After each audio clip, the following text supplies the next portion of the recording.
Hoy día vamos a ver el tema de ondas alternas. ¿Qué es una onda alterna?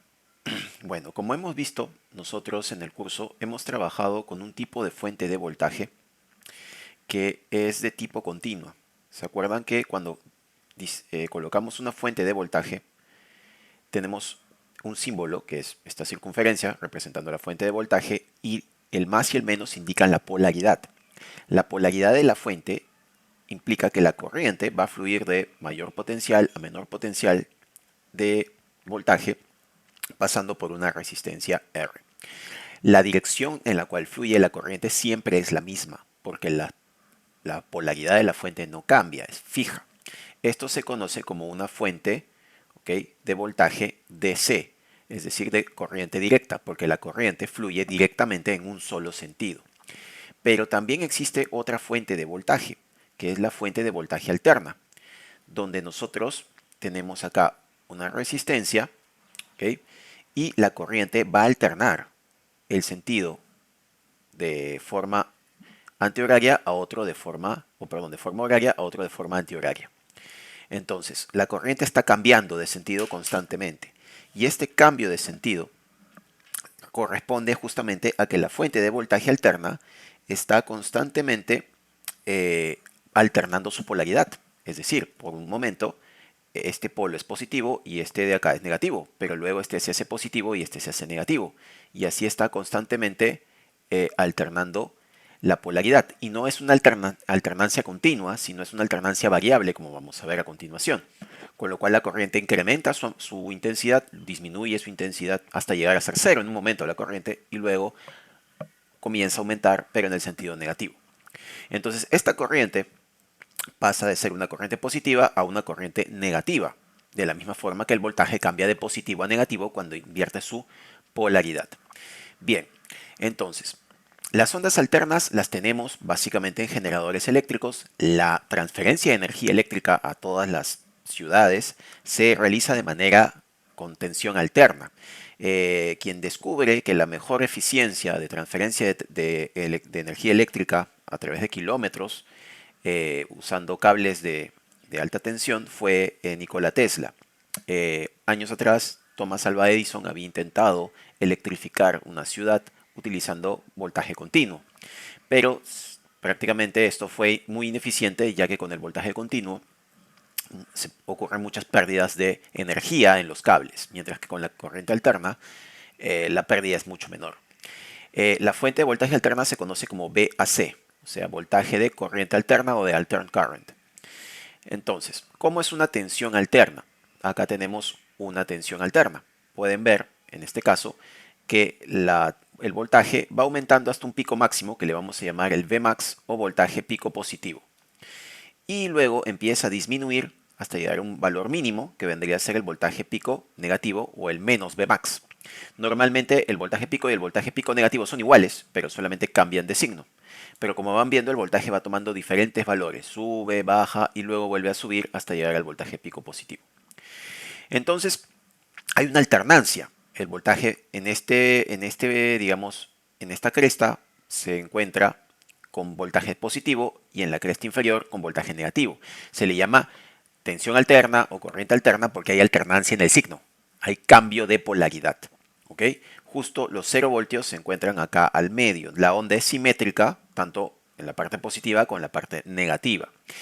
La pregunta interesante es, ¿cada cuánto tiempo se da el cambio?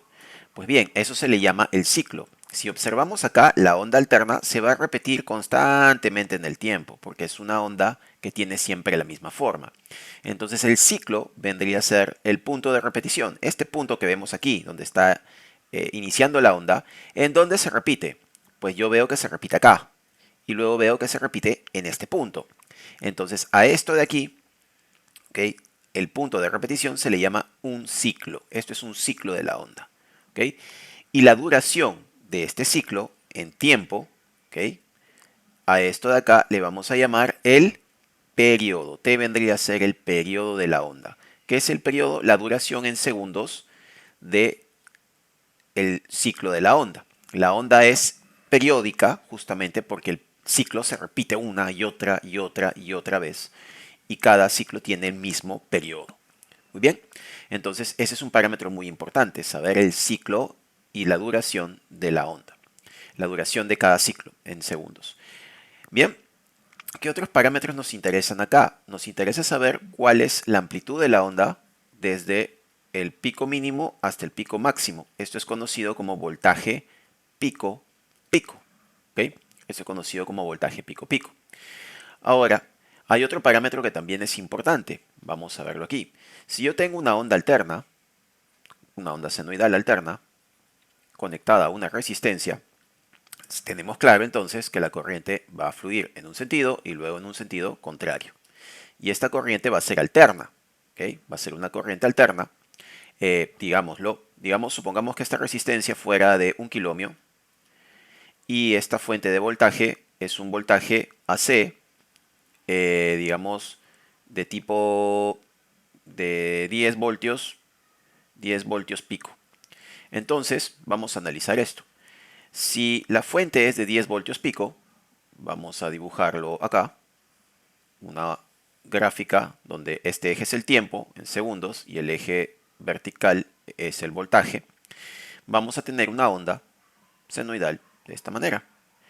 ¿Habría que indicar la frecuencia? Sí, habría que indicar la frecuencia, evidentemente. Podríamos decir que es una onda de voltaje de 10 voltios pico a 100 Hz, por ejemplo. Pero no les he dicho qué es la frecuencia. Faltaba ese pequeño detalle. La frecuencia, me olvidé de decirles, lo que conocemos como la frecuencia, viene a ser igual a la inversa del periodo. ¿Ok? Y esto se mide en unidades que se conoce como hertz o conocido como hercios. ¿Ok? El hertz, ¿ok?, es la unidad de frecuencia. ¿Y qué es la frecuencia? Pues bien, supongamos que este periodo de acá fuera de 0.1 segundos. 0.1 segundos.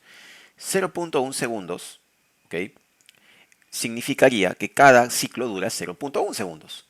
Y por lo tanto, en un segundo, ¿cuántos ciclos de 0.1 segundo tendríamos? Entonces, eso sería equivalente a la frecuencia. Mi frecuencia sería igual a 1 entre 0.1 segundos.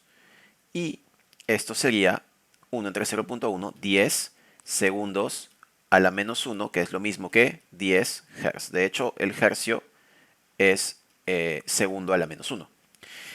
Esa viene a ser su unidad dimensional.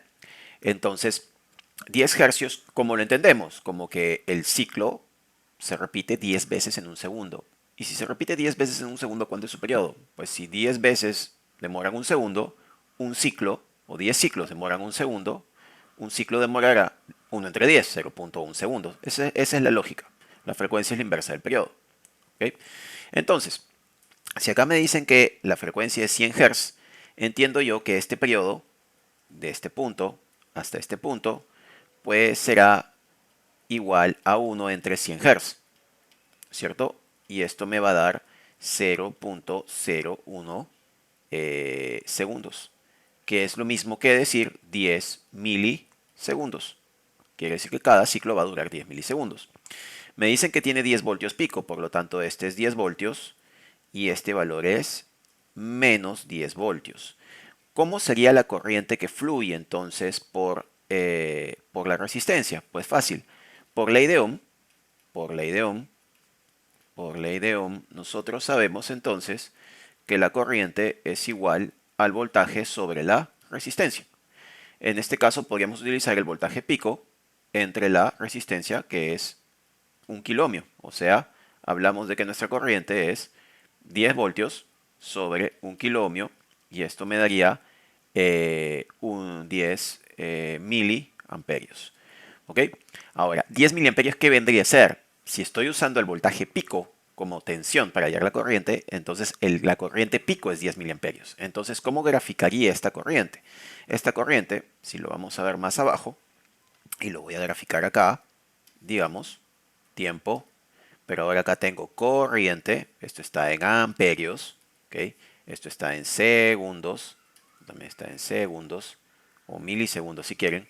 La onda de corriente va a ser exactamente igual a la onda de voltaje. En forma y en fase con la onda de voltaje, tiene que variar en la misma manera, pero sabemos que esto es 10 miliamperios y este valor de acá sería menos 10 miliamperios. Entonces la corriente varía, aumenta hasta 10 miliamperios y luego baja hasta ser 0 amperios, o sea, en algún momento es 0, y luego cambia de polaridad negativa hasta llegar a ser menos 10 miliamperios. Esto es bien interesante, porque la corriente no es constante, está cambiando continuamente en el tiempo. Entonces, veámoslo acá. Supongamos que yo tengo una fuente de alterna y tengo una resistencia acá. Esta resistencia obviamente va a recibir una corriente en un sentido y otra corriente en otro sentido.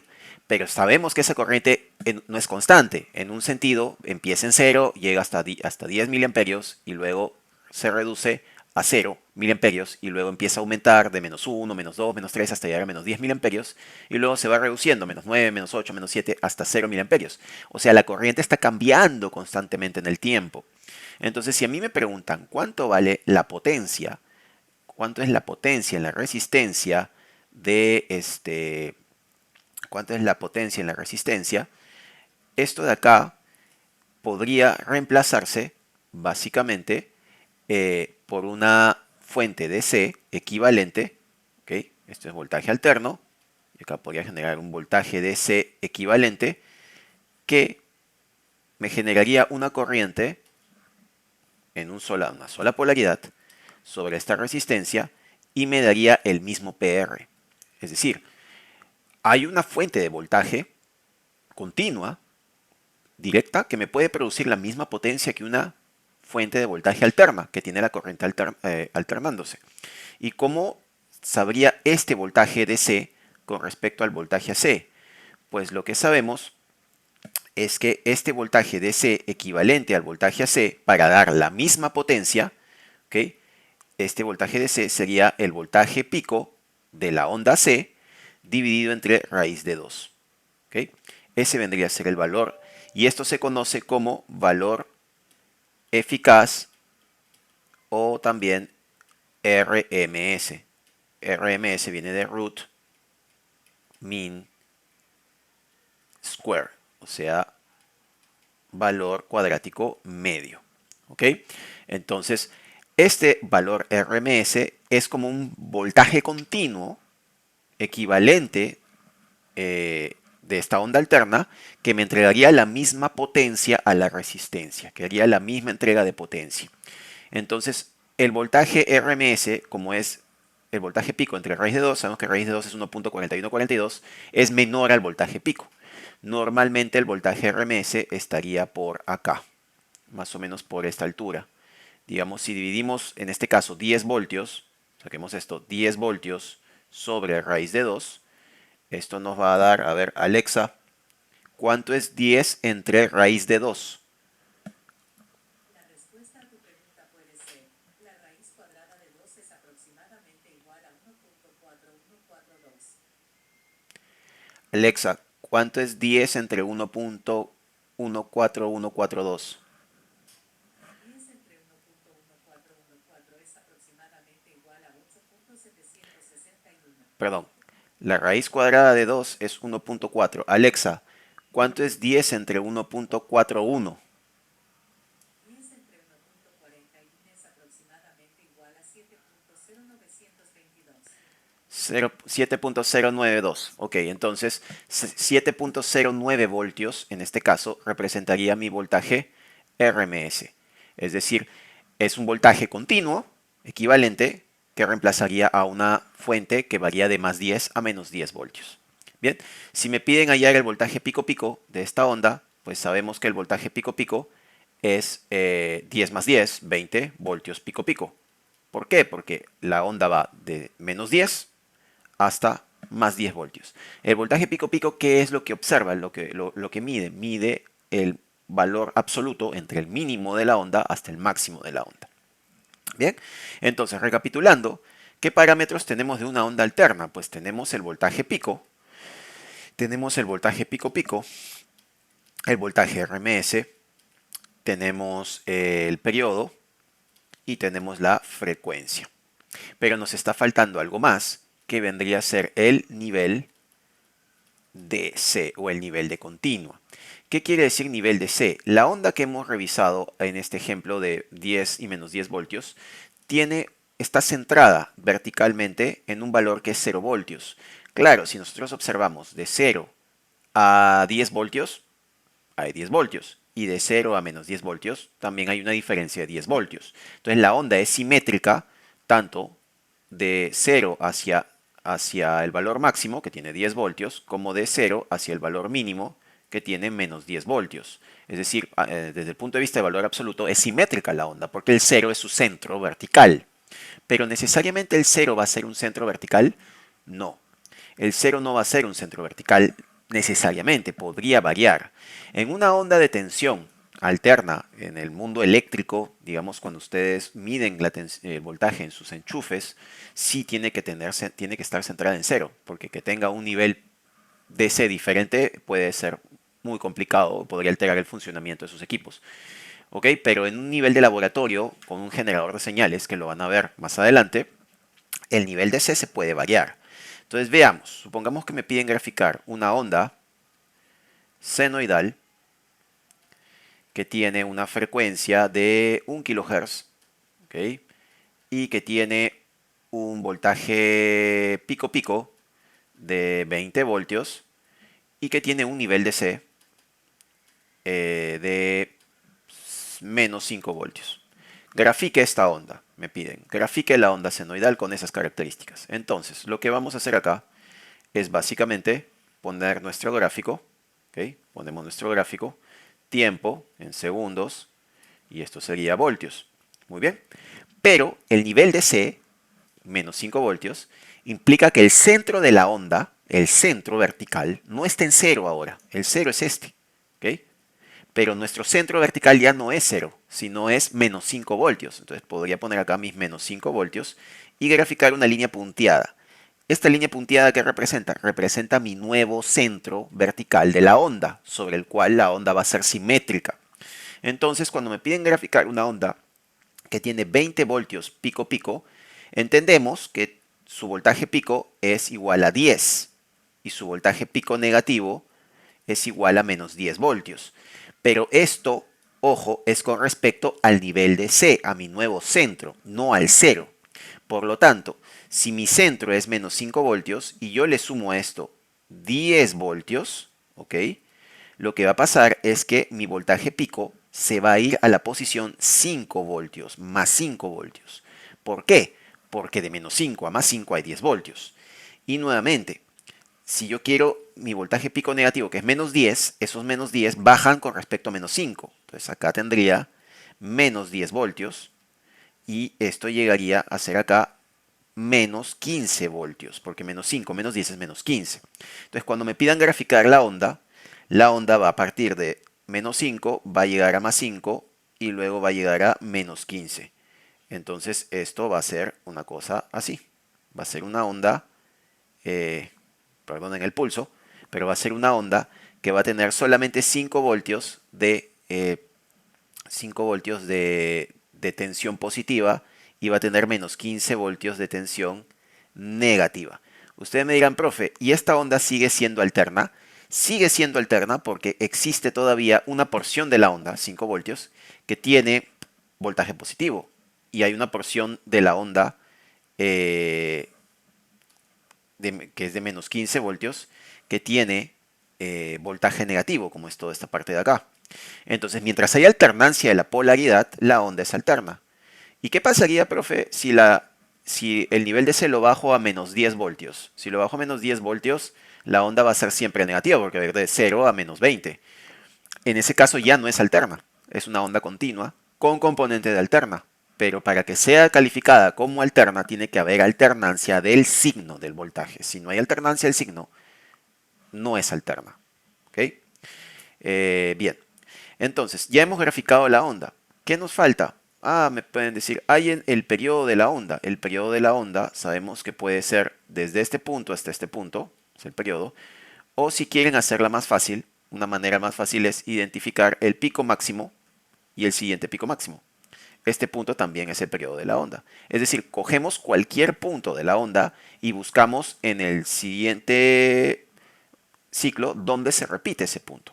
Este punto que está acá en menos 5 se repite aquí, justo acá en menos 5, cuando la onda está por llegar a menos 5 y luego pasa de menos 5. Pero el pico máximo se repite acá. El pico mínimo se repite aquí también. Este valor también vendría a ser el periodo. Entonces, lo que tienen que hacer es ubicar dos puntos que se repiten en el ciclo, ¿no? Y desde ahí calcular el periodo. Depende de ustedes qué les acomode mejor. ¿Cuánto vale este periodo? Pues este periodo vale, sabemos, la inversa de la frecuencia. Si la frecuencia es la inversa del periodo, el periodo es la inversa de la frecuencia. Por lo tanto, el periodo vale 1 entre 1 kilohertz. Entonces sabemos que 1 entre 1 es 1, y 1 entre kilo es mili, y 1 entre hertz es segundo. Entonces el periodo vale 1 milisegundo, porque hercio, recuerden, es segundo a la menos 1. Sube el numerador como segundo. Y nuestro periodo vale 1 milisegundo. Bien, entonces, estos parámetros son sumamente importantes. Sobre todo los parámetros de frecuencia, periodo. ¿Ok? Hay muchos cursos en el campo de la ingeniería de biomédica, como la ingeniería de control o o el procesamiento digital de señales, que todo digamos, el bagaje matemático que ustedes van a analizar está en función de la frecuencia que tienen las ondas. Eso ya se va a estudiar más a fondo cuando vean cursos como análisis de Fourier, teoría de control, y también el procesamiento digital de señales biomédicas. Bien, señores, entonces eso es todo por hoy. Revisen esto para la siguiente sesión. Vamos a hacer algunos ejercicios y también en esa sesión veremos algo sobre seguridad eléctrica, que es un aspecto muy importante porque las ondas alternas, como vimos en clase, son más peligrosas para el ser humano que las ondas continuas. La frecuencia las hace más peligrosas, ¿ok? Sobre todo si la frecuencia es de 60 Hz, es la frecuencia que más afecta a nuestro corazón. Entonces, es importante conocer la naturaleza de estas ondas, entender sus parámetros para poder saber también qué riesgos pueden producir tanto para personas que por algún error se electrocuten como para equipos eléctricos que también podrían sufrir por alguna variación o alteración de la onda alterna. Eso es todo por hoy. Muchas gracias.